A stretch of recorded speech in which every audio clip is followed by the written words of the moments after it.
Hello everyone and welcome to another beer review. Now today we're back on the ales and what we're doing is we're doing a Greene King beer. I haven't had this one, but we're doing their IPA Reserve. There you go. So this is an IPA Reserve. It's 500ml, 5.4%. Again, there'll be more beer facts down below. And yeah, apparently it's rich and fruity. Just how I like my women.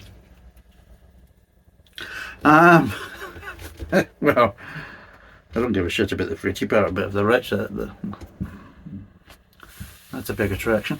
But yeah, so there's a bit of spiel in the back. What was it going to say? First of all, aromas. So it's fruity, floral, and spicy hop. So it's fruity, floral, and spicy hop. Taste is malty,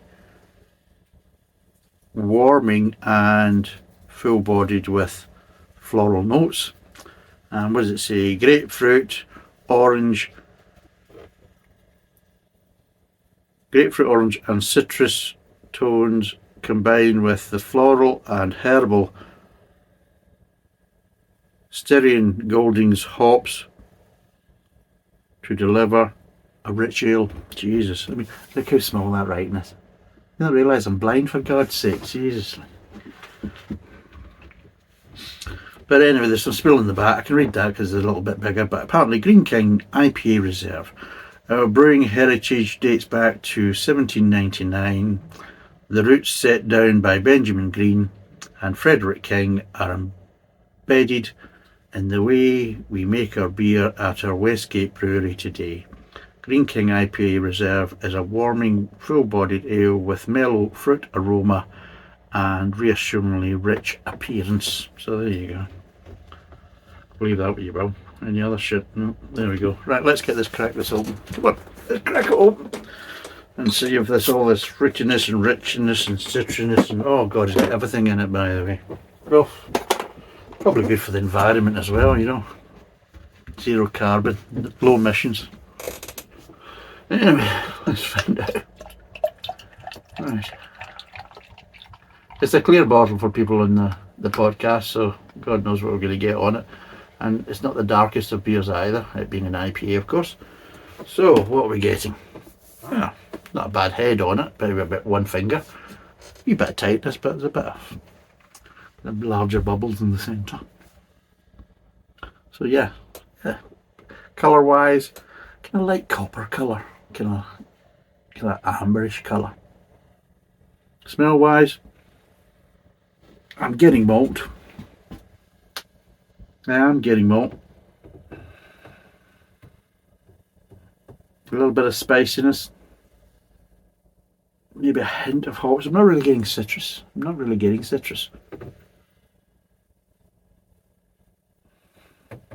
Slightly marmalade tones, kind of shredded marmalade. But they're not really identifying as so much as citrus, it is just kind of slightly marmalade. But overall, it smells quite nice. The head's now kind of died down to kind of, kind of usual Southern English ale, you know, it's kind of a wisp of a head. So let's see what it tastes like.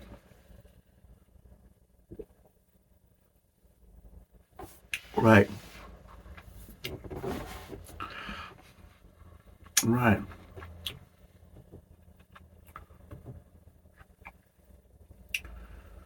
There is a bit of floralness there.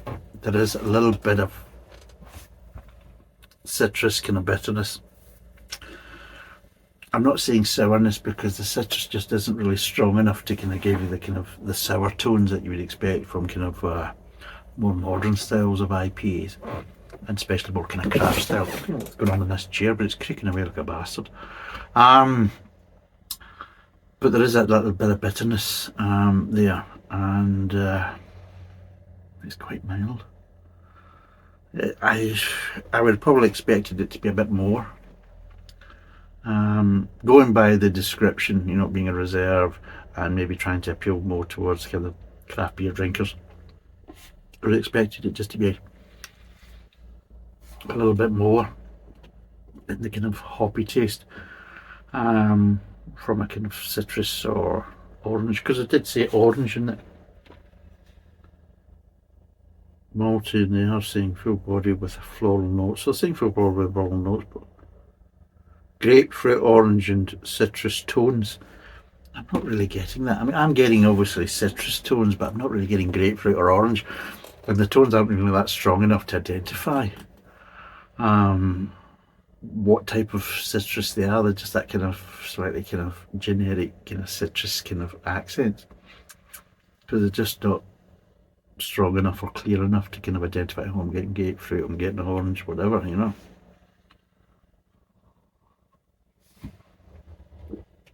Well, not a bad level. It's carbonation. It's a bit of a strange one. Carbonation is slightly hitting the roof of the mouth a bit when you're drinking it. I'm not saying it's overly carbonated, but it is just reacting a bit more on the roof of the mouth than I would have expected, especially for my Greene King, which are usually kind of lower carbonated beers from the bottle anyway. They're not usually overly carbonated, but I'm just maybe getting a little bit more carbonation than I would have expected, and it is kind of, you're feeling it on the roof of the mouth as you're kind of swallowing past the mid-tongue. But yeah,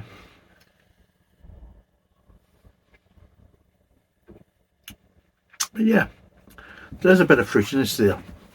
So it's, but I kind of slightly light dried fruits, more like kind of like a slightly sultanerish, with a little bit of citrus. It's like, here we go. Here comes the bacon analogies again. You're probably thinking, here's that fucker, that's it again. Well, I am. It's like sometimes when you were doing kind of fruit cakes together and a little bit more body, when you're doing a light fruit cake, not a dark fruit cake.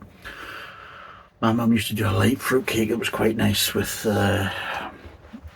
sultanas, not with raisins, but with sultanas and glassy cherries. But what she used to do was, again, unlike the fruit loaves, where she would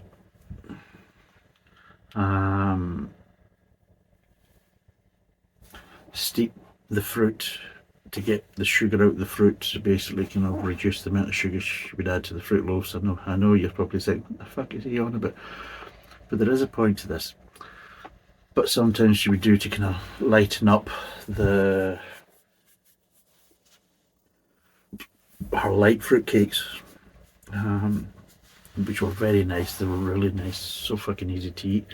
But she used to do two versions. She used to do a standard version where everything was just done the way it was and kind of normally, and then she used to do one, and she used to do it occasionally in the summer. Didn't do it as much as she probably should have done, because they were really nice. Was she used to steep the fruit, the kind of sultanas and the glassy cherries, in a little bit of orange juice, just a little bit of orange juice, and even then she would slightly top up with water. So again, it wouldn't be full kind of orange juice, but what it would do is just give you little citrus accents. Again, you wouldn't really taste the orange, but you would get little citrus accents throughout it. And again, it just basically made the fruit in the cake just so juicy. And this is what it reminds me of.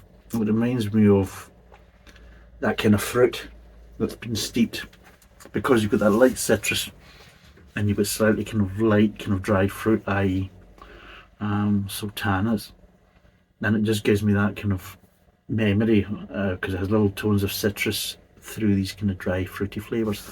So there is a reason why I'm telling you this, and that's what it's like, as if like the cake's been done that way. And my mum didn't make this cake very often, that style with the orange juice, but and if she was going to make it, she'd more likely make it in the summer months, and it just made it kind of lighter, fresher cake than it was.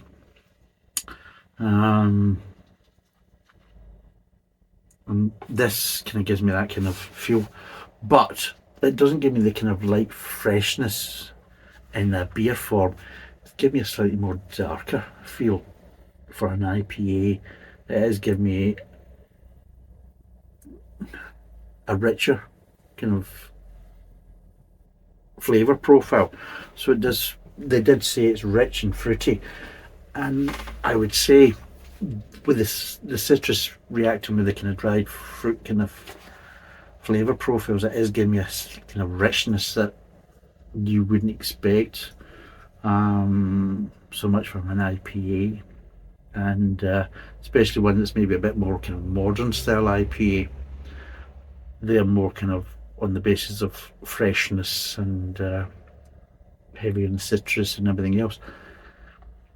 This is a lot richer than that. So if you're into the kind of more craft beer IPAs and things like this, one, the citrus flavours aren't enough. I don't think they'd be enough to satisfy you. And secondly, I think the body and the dried fruit, and it was a slight floralness as well. We just make it that little bit too rich probably for what you'd be looking for in an IPA. So it is more directed to it. I don't know why they've kind of went with it. It's flavour wise, it seems to be more directed towards traditional beer drinkers. But the way it's kind of described and packaged, I would probably say that they're trying to kind of attract a little bit of the craft beer side of it as well. But overall, it's quite a nice beer. So it is. It's unmistakably Greene King though. One thing I do notice, I mean, there's just some slight tones you're getting there. And some of these tones just remind you of Abbott Ale. It does. It's that type of thing. Is like certain breweries get a kind of signature flavour. So they do, from their process and their ingredients and everything else. And even when they make a different beer and they're looking to add different flavour profiles, it is giving you something that's attached, connected to other signature beers from that. And yeah, I'm not surprised to get these kind of flavour tones. It just reminds me in certain aspects of Abbott Ale. But also, it is quite prevalent. So in a blind taste test, you would think, if I was drinking this in a blind taste test, I wouldn't think IPA from Greene King. I would say, is it some sort of Abbott Ale spin-off? Now, I've done both the style of the Abbott Ales, looking at Abbott Ale and then do the special reserve one. And yes, just a special reserve one just seems to be like kind of a richer, concentrated version of Abbott Ale, but they have that kind of tones, and the tones are in this as well, that kind of rich, fruity tones, and yeah.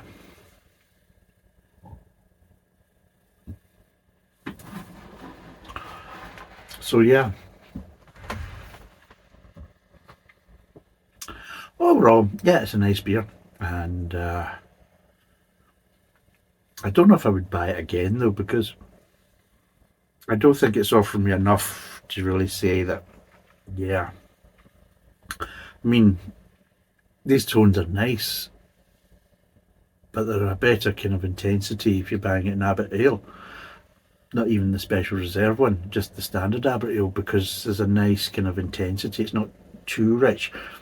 The good thing about Abbott Ale is it gives you these nice tones, but it's also quite sessionable. This is also sessionable as well, but you've just got kind of slightly other flavour tones that I can do without. I don't really need them there.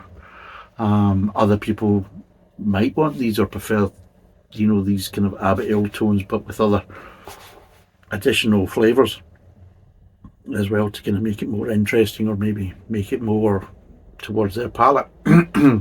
So yeah, it could be something that you might prefer this more than Abbott Ale. So if you do like Abbott Ale, or you are an Abbott Ale drinker, then I would probably say give this a go, because you might be quite surprised. You maybe find that this is another beer in the range that you might like.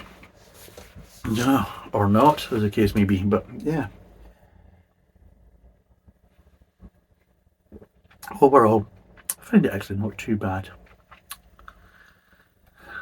Let's break down the flavours. Start off, you're getting a good level of malt, nice bit of grain, nice kind of bit of sweetness as well there. Not overly sweet, but there's a good kind of base sweetness there. I wouldn't say it's a sweet ale in any way, shape or form, but there is a good foundation for the sweetness, and it does feel connected to the malt and that kind of trisector that you're getting in, or trifecta in the front of the mouth. Just works well, so it does. There's a nice kind of overall feel to it. Moves over to the kind of mid tongue, and that's when you're starting to get the kind of hops making an appearance. Now the sweetness is slightly dissipated, malt still a decent level, grain still a decent level, but just in kind of with the sweetness, you just start to get this kind of slight kind of fruitiness and floralness. That's the two things you're getting initially in the mid tongue that's appearing, and yeah, you're getting this kind of fruitiness, this kind of dried fruit, and you're getting light floralness.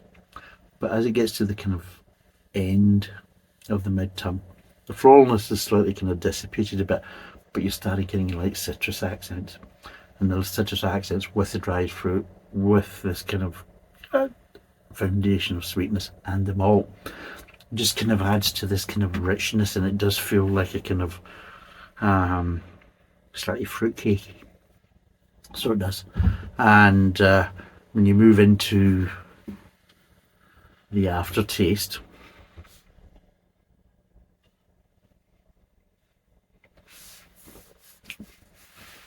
yeah,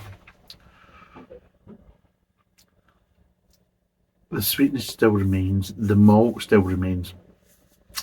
You got a little bit of dried fruit, and you also get the citrus tones are just slightly, ever so slightly ramping up, and it's quite a,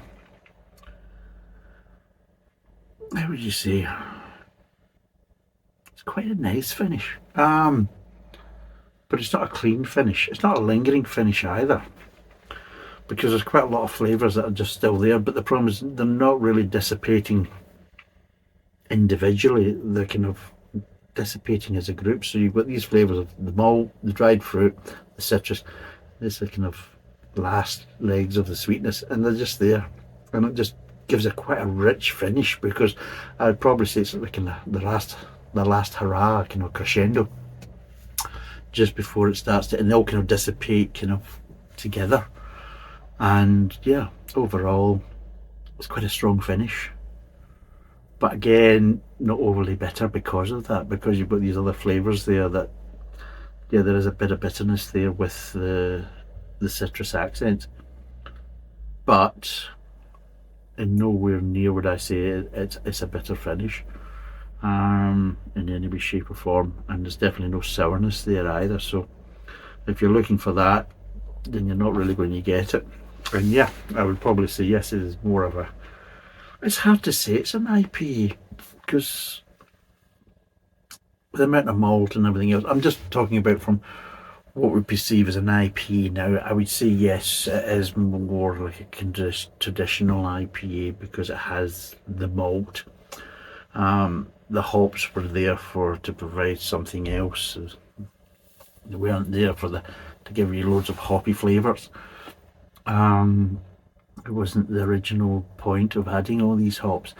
Now it's different, so you are getting a little bit more of the hops playing a part in the flavour profile, but the malt and the sweetness and everything else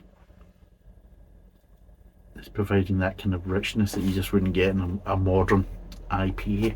So there's a lot more body there, a lot more richness to it, and like I say, you're getting these tones of Abbot Ale.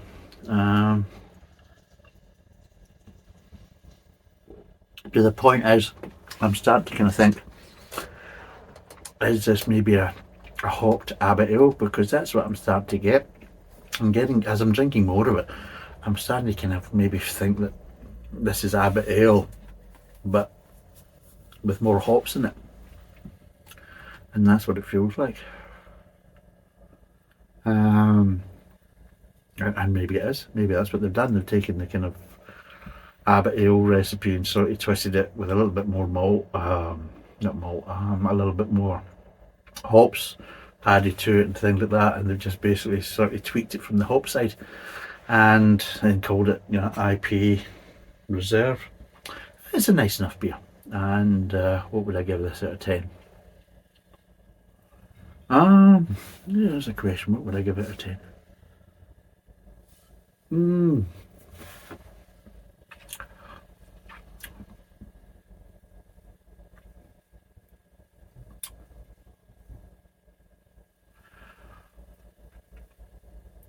overall score. Now, this is the thing, is that you got to understand is that I'm working to a different scale when I'm doing lagers, and it is more specific towards lagers. I'm not including it as the same type of scale from out of 10 as ales and that, because I just don't think lagers could stand up to ales. So let's be total honest, if you put them head to head, there's just not enough flavour profiles and everything else in lagers that can, in kind of more traditional based lagers, i.e. of the lighter kind. And we're not talking about the darker kind, which is probably more of the original style than the lighter ones. Well, until they all started stealing that technology from the British. Yeah, there you go. A lot of people don't seem to realise that without the British, you wouldn't have had your Pilsners and you wouldn't have all your fest beers and all this type of stuff, and you're all basically creeping your panties over the German lagers and the Czech lagers and everything else. Well, they were burning the arse out of their malts and everything else, and their grains and everything else. Jesus, that's why they were all basically dunkel drinkers. So they were. The problem is that we were likely roasting our malts over here for our ales and things like that, and just, yeah, and our grains. And they all basically stole that technology because they couldn't do it themselves. So when you all love your Czech beers and your German lagers and everything else, well, let's be totally honest, you wouldn't have had it without the British, because it was their technology that changed the brewing styles in Germany and also in the Czech Republic and a lot of other places as well. The only problem is we weren't doing it to make lagers. We were doing it to kind of give us different options in the ale front, and totally opened up a completely new market and a new way of brewing in a lot of these other European countries. So when everybody wants to kind of wax lyrical about all these European countries, well, first thing you need to know is the British was just so far ahead of everybody else, seriously, from that front. Then, hey, there you go. They all had to basically copy and steal, and I mean steal. A lot of them actually came over here and basically purposely to steal the technology that the British brewers were using in the different techniques of the malting houses and everything else. And oh yeah, because yeah, a traditional Czech beer and a traditional German beer was a dark beer. It wasn't like they couldn't make light beers, because they were burning. I mean, they weren't even like dark roasting. Everything was just burnt because they could not control it and everything else, and that's what we're getting. And they were quite bitter and sour in a lot of ways because they were using burnt ingredients. Yeah, they were not dark roasted. Some of them were just absolutely arse burnt out of them. So yeah, and well, there you go. So what would I give this out of 10 as I'm wapsing on about other things? It's a strange one. I'm going to give it I'm torn between a 6 and a 6.5. I feel it could be a 6 because I feel that there's a bit of jiggery pokery going on. It's like an overhopped Abbott Ale. But then you look at it, you're thinking, well, it's still quite a nice beer in its own right, and the hoppiness and everything else is kind of controlled, and it kind of works together anyway. They haven't kind of overhopped it, for hopping's sake, at the expense of the actual beer, which happens quite a lot. You'd be quite surprised, especially in the craft beer industry. You think, well, you've overhopped that, and you're only just doing it because you want this hop flavour, and you're now disregarding other flavours that were originally in the beer before you started hopping the arse out of it. So that happens quite a lot, and they'll claim that they meant to do it. You think, you didn't give a shit. Let's be totally honest. You didn't mean to do it because you weren't even actually kind of concentrating on that. You just wanted hop, hop, hop, and quite happy to disregard any other flavours that were there initially in the actual wort. But anyway, so I'll be fair. I'm going to give it a 6.5, but as a caveat, it does feel like it's just a hopped over Abbott Ale. So if you like Abbott Ale, you might like this with a little bit more hops, because that's what it feels like. But yeah, it's a 5.4%, 500ml, 6.5 out of 10. Would I recommend it? Yeah, go and give it a try. If you're into these type of beers, like along the lines of the Abbott Ales of the world and things like that, and equivalents like maybe Speckled Hens, and maybe into your kind of Witchwood brewery kind of things. I know these kind of slightly kind of mid-roast amber ales and things like that. And yeah, with a bit of kind of richness, a bit of fruitiness. And yes, give it a go, because you might like it, because it feels like a kind of a rich amber ale, but with a little bit more hops added to it. So yeah, so 6.5 out of 10, 5.4%. Thanks for watching. Cheers. Bye for now.